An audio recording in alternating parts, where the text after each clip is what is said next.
Muy buenas, damas y caballeros, y aquí me tenéis un día más en la sección Descubriendo con Alex. Parezco un karateca haciendo llaves de karate con las manos. Bueno, dejémonos de chorradas. Hay un vídeo que de hace muchísimo tiempo me lo lleváis pidiendo, pero yo lo he ido evitando. Lo he ido evitando porque, bueno, ya me conocéis, yo soy una persona súper intensa. Y eso quiere decir que las cosas positivas las vivo con mucho entusiasmo, pero las cosas negativas me afectan un montón. Entonces hay ciertos vídeos que yo como que los voy dejando, pero también soy consciente que si vosotros me lo pedís, mi obligación es de hacerlo. Y este vídeo se llama 19S, el día que México hizo cosas chingonas. México de pie. Yo entiendo que lo de 19S es 19 de septiembre, o sea, el terremoto que ocurrió en el 2017. Y esto va a ser un poquito, pues, de esa catástrofe y un poquito así que yo creo que a mí me va a afectar. Pero lo voy a hacer. O sea, yo no sé qué va a salir aquí, yo no sé qué va a pasar, pero yo al toro. Yo cojo el toro por los cuernos y que sea lo que Dios quiera. ¡Aleo! 19S, el día que México hizo cosas chingonas. Venga, vamos a ello. Ustedes ya saben qué es lo que tienen que hacer en este momento. Conservar la calma y evacuar de inmediato. Me voy a levantar y voy a evacuar. 19 de septiembre del 2017, claro, el terremoto. Dios mío. Ay. Qué irónica es la vida. El 19 de septiembre del 2017 se conmemoraban 32 años de aquel sismo en México que cobró más de un centenar de vidas. Aquel 1985, en donde a las 7:19 am, la tierra retumbó de una manera brutal. Sigue temblando un poquitito, pero pues vamos a tomarlo con una gran Vale, tranquilidad. esto fue en el 85. Vamos a esperar un segundo para poder hablar. A las 10 de la mañana se llevaban a cabo 2017. los simulacros y protocolos pertinentes en escuelas, oficinas y establecimientos públicos. Simulacros que preparaban a la sociedad en caso de otro terremoto. Gran parte de los ciudadanos tomaban a juego estas medidas, sin imaginarse que tan solo 3 horas más tarde, un terremoto de 7.1 grados azotaría nuevamente nuestro país. Realmente estábamos preparados. Y este mismo año volvió a ocurrir en esa fecha, ¿eh? O sea... La respuesta es sí.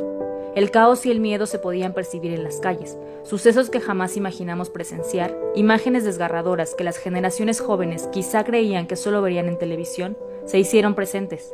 Edificios caídos, decenas de heridos comenzaban a aparecer, personas atrapadas, el pánico se apoderaba de algunas otras, era inminente pensar en muerte.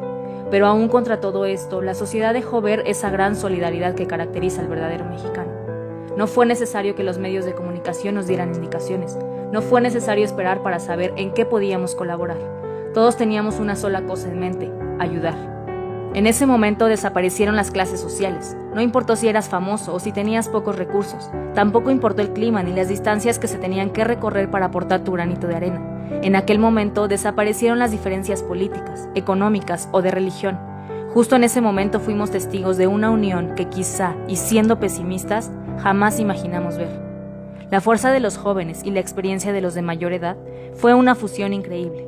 En un abrir y cerrar de ojos, las calles estaban repletas de gente que estaba dispuesta a lo que fuera con tal de salvar una vida. De trabajar en conjunto sin importar que nunca hubieras convivido con la persona que tenías a tu lado. La buena respuesta de la sociedad fue tan rápida que cuando el gobierno mostró su capacidad de reacción, las cadenas humanas, los rescatistas y los héroes anónimos ya estaban presentes en los puntos donde se necesitaban. Es cierto, no todos estábamos capacitados ni teníamos conocimiento total sobre cómo auxiliar a personas que pedían a gritos ser rescatados. También es cierto que en algunos momentos podíamos llegar a entorpecer los trabajos de los verdaderos expertos, pero el corazón y las ganas de participar y ayudar en labores de rescate se apoderaron de muchos de nosotros. Como en cada tragedia, los topos aparecieron, un grupo de rescatistas mexicanos que surgió en aquel fatídico 1985 y que han recorrido el mundo como verdaderos héroes. Estaban presentes cuando los mexicanos los pedían con desesperación. La ayuda de otros países comenzaba a llegar. El mundo ponía los reflectores nuevamente en nuestro país.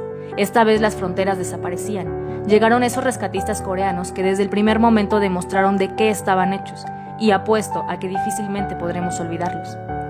Pero la verdadera ayuda, la de mayor peso, venía de nosotros. El pueblo ayudando al pueblo.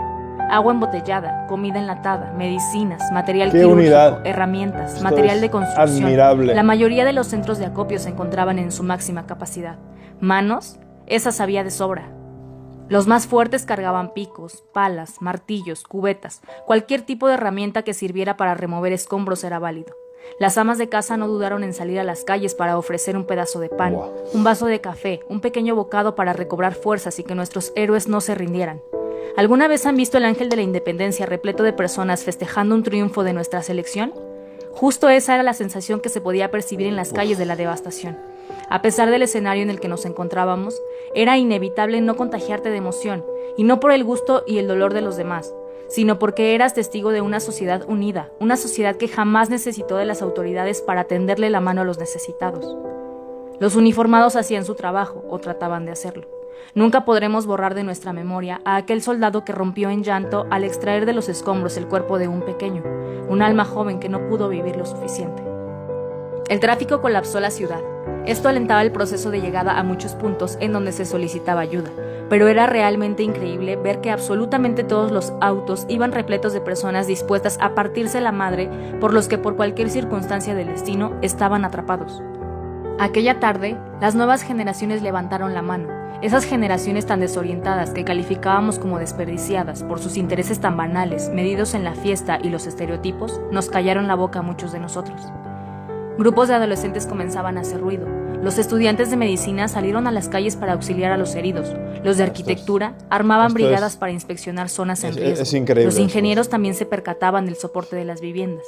Incluso los veterinarios salieron a ofrecer su ayuda para las mascotas que también terminaron afectadas. Cada uno de nosotros ayudaba a sus posibilidades y sus conocimientos. En aquel momento, muchos también se convirtieron en reporteros. Conforme se fueron restableciendo las comunicaciones, las redes sirvieron para informarnos unos a otros. Como era de esperarse, no faltaron los que difundían información falsa o los que se aprovechaban de la tragedia para intereses propios, pero éramos más los que queríamos hacer las cosas bien. La organización era esencial en las labores de rescate. Se comenzaron a establecer una serie de señales para indicar lo que se requería. El puño en alto, el cual significaba silencio. Ese silencio estremecedor que elevaba las expectativas y hacía crecer las ilusiones de escuchar Esto es lo de alguna toque voz, de silencio, algún ruido ¿verdad? que diera indicios de vida.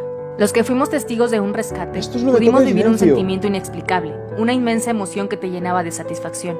Era como presenciar un nacimiento, como ser testigo de alguien que se aferraba a la vida. Cuando las ambulancias prendían sus sirenas, la gente se volcaba en aplausos y elogios hacia los paramédicos, ya que sabías que alguien más sobrevivía. Era como una forma de respaldarlos, de hacerles saber que no estaban solos y que aunque a muchos les llegaba el cansancio, aún había unos cuantos que nos necesitaban. En cada esquina podíamos encontrar centros de acopio. Empresas de transportación y construcción ofrecían grandes camiones y maquinaria para el traslado de lo recolectado, ya que no solo la Ciudad de México se vio afectada. Estados como Oaxaca, Chiapas y Morelos fueron fuertemente golpeados por la fuerza de Mi la reconocimiento naturaleza. a la perrita Algunas otras Frida. organizaciones cancelaron jornadas laborales para que sus empleados pudieran Tengo que unirse decirlo. a las tareas de rescate. Cuando el gobierno tomó el control total, la población fue replegada. Es como si te ataran de manos y no pudieras hacer algo al respecto. Pero nadie se fue, nadie se rindió. La lluvia comenzó a caer, mas no la euforia y las ganas de colaborar. Las cadenas humanas nunca desaparecieron, nadie se quejaba. Todos estaban listos para cuando se necesitara un relevo. Recibimos una fuerte cachetada, pero bien dicen que lo que no te mata te hace más fuerte. Hoy tenemos una historia más que contar, una historia en donde todo un país abrió los ojos, en donde por un pequeño momento existió la paz y todos fuimos hermanos. Sí, tenemos un gobierno obsoleto e incompetente, un gobierno que se mostró sumamente diminuto ante la situación, que incluso un año después de lo ocurrido le sigue dando la espalda a quienes los pusieron en donde están, a familias que lo perdieron todo y que no tienen un techo en donde refugiarse del frío y de la lluvia. ¿Tenemos el gobierno que merecemos? Puede ser que sí. Pero aquella vez nos demostramos que somos más que cualquier burocracia, más que un costal de promesas. Somos más los que queremos dejar atrás los conflictos y las malas costumbres, para heredar un mejor lugar a los que vienen detrás de nosotros. Hay que sentirnos orgullosos de quienes somos, de nuestras tradiciones, de nuestros colores. Comencemos por creérnosla, por darnos cuenta que cuando existe la unión, podemos lograr grandes cosas. Gritémosle al mundo que aquí estamos, que sabemos levantarnos de las adversidades, que somos más las manos trabajadoras, los que no le tenemos miedo al crecimiento y que también sabemos hacer las cosas bien. Porque aquel 19 de septiembre no solo lo imaginamos, aquel 19 de septiembre hicimos cosas chingonas.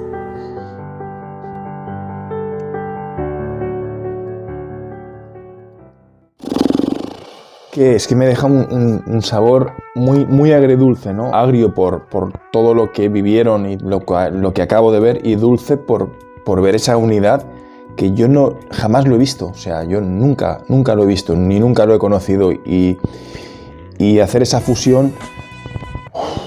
No he pausado el vídeo porque es que lo ha narrado tan bien esta chica que mis comentarios estaban totalmente de más. Vamos a hacer una cosa, a ver qué os parece. Yo no me gusta despedir este vídeo con esa sensación que me queda dentro. Ahora voy a parar, me voy a reponer y voy a grabar otro vídeo que me lo habéis pedido un montón, de Teo González, que es Chico Fresa en la Iglesia. Y de aquí a un rato lo voy a subir. No lo tenía pensado, pero esto es algo improvisado. Voy a grabar 2 vídeos. Este, que me ha dejado con el nudo en la garganta y quiero acabar bien el día. Es lunes y quiero empezar bien la semana, que es Navidad, hombre.